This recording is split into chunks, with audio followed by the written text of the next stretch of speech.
Report on Zimbabwe's general elections 2013, 2018 and 2023.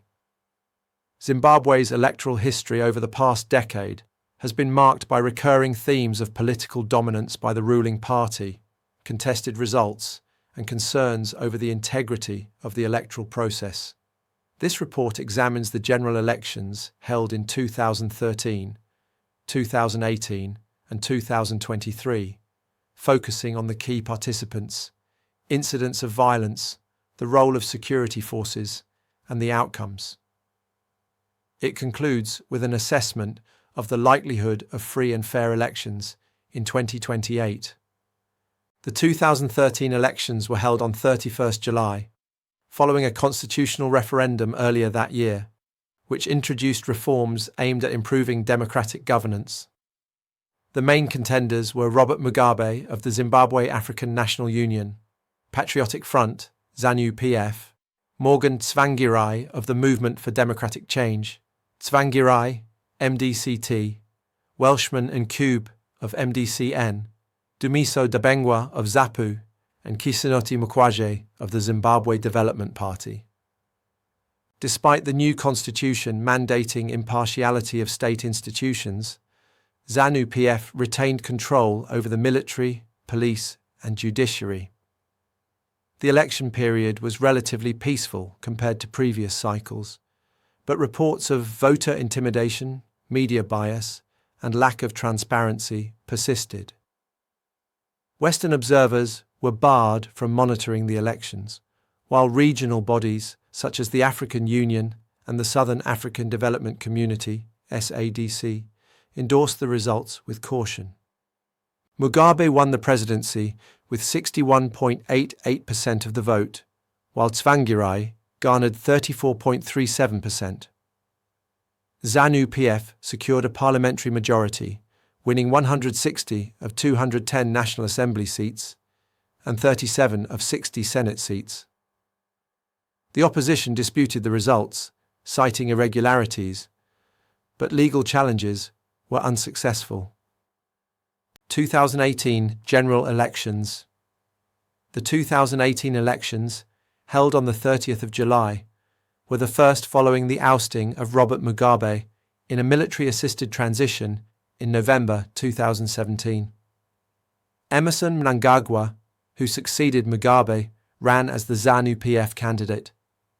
His main challenger was Nelson Chamisa, representing the MDC alliance. Other notable candidates included Thokozani Kupe of MDCT and over 20 minor contenders. The campaign period was marked by optimism for democratic renewal, but the post-election environment quickly deteriorated. On the 1st of August, the military opened fire on protesters in Harare, killing 6 civilians. A commission of inquiry later blamed the security forces for excessive use of force, but failed to hold individuals accountable. Mnangagwa won the presidency with 51.44% of the vote, narrowly defeating Chamisa, who received 45.07%. ZANU-PF retained its parliamentary dominance with 179 seats, while the MDC alliance secured 88.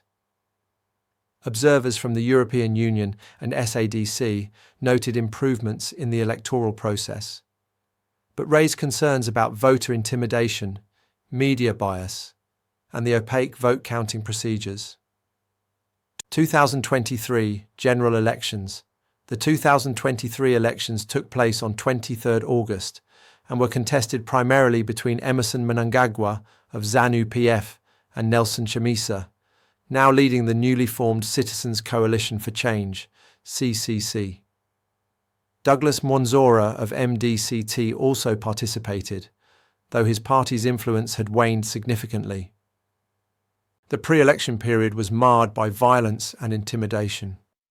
A CCC supporter was killed during a campaign rally, and opposition candidates faced harassment and restrictions. Allegations of vote rigging and manipulation were widespread, with ZANU-PF affiliated groups such as Forever Associates Zimbabwe, FAZ, accused of interfering in the electoral process.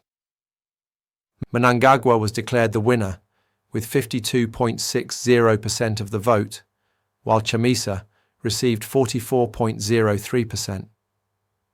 ZANU-PF won 177 National Assembly seats, and CCC secured 103. The Zimbabwe Electoral Commission, ZEC, faced criticism for its lack of transparency and perceived bias. Observer missions from the European Union and SADC concluded that the elections did not meet international standards for credibility and fairness. Prospects for the 2028 elections. Zimbabwe's constitution mandates that general elections be held every 5 years. Therefore, the next elections are due in 2028. Any attempt to delay them would require a constitutional amendment and a national referendum, which cannot legally benefit the incumbent president. Despite this, proposals to postpone the elections to 2030 have emerged from within ZANU-PF and some factions of the opposition, citing economic and political stability concerns. These proposals have been widely condemned by civil society, legal experts, and opposition leaders as unconstitutional and undemocratic. The Zimbabwe Electoral Commission has initiated early preparations for the 2028 elections, including consultations on electoral reforms, diaspora voting, and improving transparency. However, without substantial changes to the political and institutional landscape, the prospects for a free and fair election remain uncertain. The recurring issues of security force involvement, media bias, voter intimidation, and lack of electoral transparency suggest that unless meaningful reforms are implemented, the 2028 elections are likely to follow the same pattern as previous cycles. The dominance of ZANU-PF, coupled with the politicization of state institutions, continues to undermine the credibility of Zimbabwe's democratic processes.